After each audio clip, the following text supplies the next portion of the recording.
প্রিয় ভাই, এই চোখের গুনাহ, এই চোখ দিয়ে যে হারাম জিনিস আমরা দেখি, এটা কত জঘন্য, এটা কত জঘন্য। এই অপরাধ, এর রেশ, এর প্রভাব, এর অ্যাকশন, এটা বহু সময় পর্যন্ত থাকে, অনেক সময় বছরকে বছরও থাকে। চাইলেও এটার অ্যাকশন থেকে মানুষ বাঁচতে পারে না।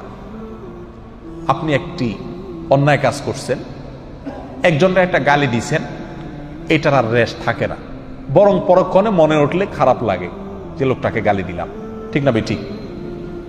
আপনি একজনের প্রতি অবিচার করছেন, সাময়িক অবিচার করছেন, অন্যায় করছেন, শেষ হয়ে গেছে, শেষ।